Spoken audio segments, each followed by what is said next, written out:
April 1 నుండి chicken షాపులు బంద్. Margin లేని వ్యాపారం మేము చేయలేము. తెలంగాణ రాష్ట్ర చికెన్ షాప్ అసోసియేషన్ గడ్డమిది రాజు ఆధ్వర్యంలో మల్కజ్గిరి బడా కార్పొరేట్ వ్యవస్థల కారణంగా చికెన్ షాప్ వ్యాపారుల జీవితం భారంగా మారిందని చికెన్ షాప్ యజమానులు ఆవేదన వ్యక్తం చేశారు. కార్పొరేట్ వ్యవస్థలు కోడిపై మార్జిన్ తగ్గించడం కారణంగా చికెన్ షాప్ యజమానులు వారి జీవితాలపై భారం మోపుతున్నారని, చికెన్ ధరలు కార్పొరేట్ వ్యవస్థలు నిర్ణయిస్తూ చిన్న వ్యాపారుల జీవితాలను దుర్భరంగా మారుస్తున్నారని వాపోయారు. తక్షణమే మార్జిన్ రేటు పెంచకపోతే రాష్ట్ర వ్యాప్తంగా ఏప్రిల్ 1 నుంచి చికెన్ షాపులన్నీ మూసివేస్తామని హెచ్చరించారు. నా పేరు వరుణ్ యాదవ్, రామంతాపూర్ మాది. ఇక్కడ అందరూ సమావేశం కావడానికి ఒకటే రీజన్ అన్న, అంటే ఇది ఒక ఏరియాకి సంబంధించింది కాదు, మొత్తం ప్రతి ఒక్క గ్రామ లెవెల్లో గ్రామ స్థాయి చిన్న షాపును నమ్ముకొని లేకుంటే పెద్ద షాపును నమ్ముకొని ఒక నలుగురు వర్కర్లను మెయింటైన్ చేసేటోళ్ళకి కూడా సొంతంగా సెల్ఫ్గా చికెన్ షాప్ నడిపించేటోళ్ళు కూడా సేమ్ ప్రాబ్లం ఫేస్ చేస్తారు. అది ఏంటంటూ గవర్నమెంట్కి చేరే విధంగా మీరు మాకు న్యాయం చేస్తారని చెప్పేసి అనుకుంటున్నాను.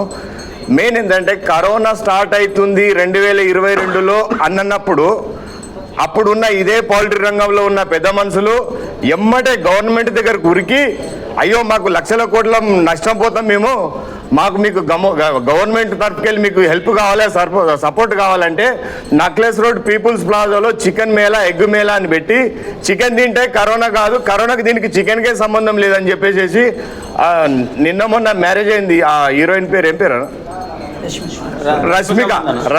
రష్మిక మందన్ తీసుకోడు కానీ మినిస్టర్లు వీళ్ళందరూ కలిసి లెగ్ బూజీలు తిన్నారు. అంటే ఆ రోజు మీకు లాస్ వస్తుందంటే అంత బాధపడ్డారు. గవర్నమెంట్ దిగొచ్చింది, హీరోలు కూడా దిగొచ్చిర్రు.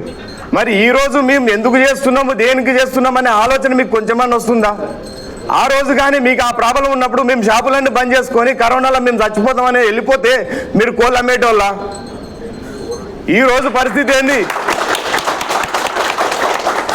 ఆ రోజు మీ మాటిని మేము బిజినెస్ చేసినందుకు, మేము రూపాయి సంపాదించినందుకు మీరు హ్యాపీగా ఉన్నారు. ఈ రోజు మీరు కొన్ని విధానాలు కార్పొరేట్ వ్యవస్థలతో మీరు కుమ్మక్కయి గల్లీకి చిన్న షాపు ఉండొద్దు, వాడు 20 షాపులో లేచిపోతే మనం ఒకటి పెద్ద షాప్ కూడా పెట్టుకోవచ్చు, మనం చెప్పిందే రూల్ నడుస్తుంది, వీళ్ళకి ఎవరు దిక్కు లేడు దేశం లేడు, వీళ్ళని ఇట్లనే సతాయించాలి, ఆర్థికంగా చంపేయాలని చెప్పేసి మీరు కుట్ర చేస్తారు. మీరు ఆలోచించేది ఆర్థికంగా వీళ్ళని కొట్టకుండా తిట్టకుండా ప్రాఫిట్ అనేది కట్ చేస్తే ఆర్థికంగా వాడు ఉండేటోడు ఉంటాడు, పోయేటోడు పోతాడు. తర్వాత మనం వెళ్ళిందే రాజ్యం అనే విధంగా మీరు వ్యవస్థలో ఉన్నారు. మీకు ఆర్థికంగా కాదు, మీరు గవర్నమెంట్ దగ్గర ఎన్ని వేల లక్షల కోట్లు సబ్సిడీ తీసుకుంటారో తెలుసు, రుణమాఫీలు చేసుకుంటారో తెలుసు.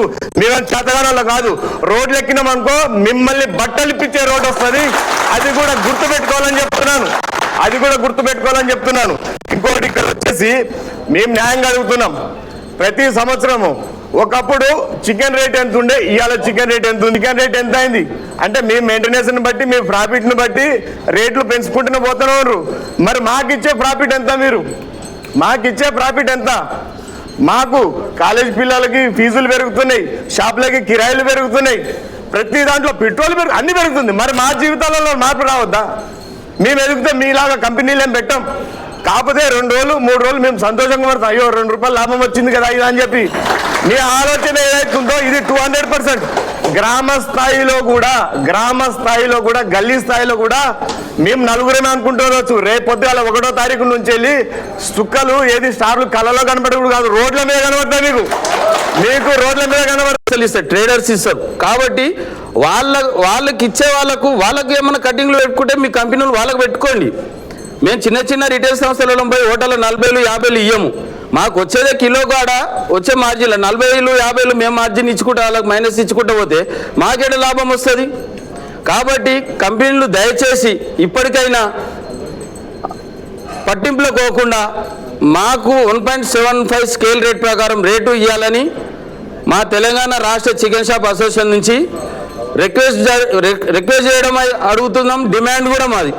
దీనికి కూడా గవర్నమెంట్ కూడా ఆలోచన చేసి ఈ గవర్నమెంట్ కూడా ఇందులో ఇన్వాల్వ్ అయ్యి రానున్న రోజులలో కూడా మాకు ఒక 3 నెలలకు ఒకసారి ఇట్లా బెదిరింపులు కాకుండా, 6 నెలలకు బెదిరింపులు కాకుండా గవర్నమెంట్ ఇన్వాల్వ్ అయ్యి మాకు ఒక రిటైల్ సంస్థ ఏం రేట్ ఇస్తే ఇలా వర్కౌట్ అవుతుంది, మమ్మల్ని కూడా పిలిపించి గవర్నమెంట్ మాట్లాడి మాకు ఒక రేట్ ఇచ్చి కంపెనీలను కూడా కట్టడి చేయాలని మేము తెలంగాణ గవర్నమెంట్ రేవంత్ రెడ్డి సార్ని, ముఖ్యమంత్రి రేవంత్ రెడ్డి సార్ని కోరడం జరుగుతుంది. మమ్మల్ని ఎవరో ఒక గవర్నమెంట్ ఆఫీసర్ పిలిచానా వాళ్ళను కట్టడి చేస్తూ మాకు ఒక మార్జిన్ ఇస్తే ఇట్లా 6 నెలలకు 3 నెలలకు బెదిరించకుండా ఉంటారు సార్. మా చిన్న చిన్న సంస్థలు ఇప్పటికే ఒక దగ్గర ఎన్ని నెలలు అయిందన్నా 6 నెలల నుంచి మార్జిన్ లేక తలడిల్లిపోతున్నాం. ఆల్రెడీ చిన్న చిన్న రిటైల్ దుకాణాలు చాలా మటుకు మూతపడ్డాయి. ఇంకా కొన్ని రోజులైతే మేము కూడా ఏమి లేకుండా రోడ్ల మీద తిరిగే పరిస్థితులు, ఎక్కడ పోయి జాబులు చేసుకున్నామంటే జాబులు మేము చదువుకున్న చదువులకు జాబులు ఇచ్చే పరిస్థితి కూడా లేదు.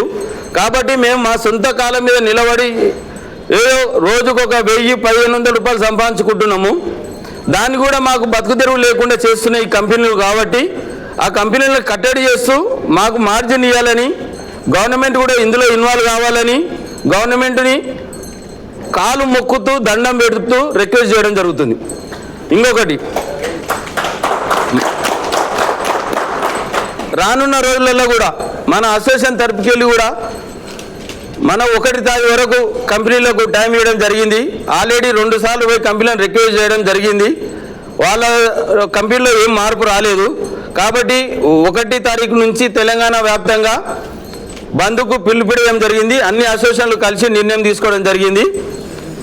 ఈ నిర్ణయానికి కూడా మనం కూడా రిటైల్ దుకాణాలు, హోల్సేల్ దుకాణాలు, ట్రేడర్స్ అందరూ దీనికి కూడా కట్టుబడి మాకు సహకరించాలని, అందులో సహకరిస్తే ట్రేడర్స్ కూడా లాభమే. ఇవాళ మాకు జరిగిన అన్యాయం రేపు మీకు కూడా జరుగుతుంది. ట్రేడర్స్ కూడా కొంచెం ఆలోచన చేయాలి. మా పిలుపు మేరకు మీరు కూడా బంద్ పాటించి మద్దతు తెలపాలని కోరుకుంటున్నాం. రెండోది, మాకు మొత్తం తెలంగాణ వ్యాప్తంగా 50,000 చికెన్ షాపులు ఉన్నాయి రిటైల్ వ్యవస్థలో. మమ్మల్ని దృష్టిలో పెట్టుకొని మిగతా పార్టీలు కూడా మాకు మద్దతు ఇవ్వాలని, ప్రజలు కూడా మా బాధను అర్థం చేసుకొని, మేము ప్రజల సొమ్ము ఎప్పుడు ముంచి తినాలని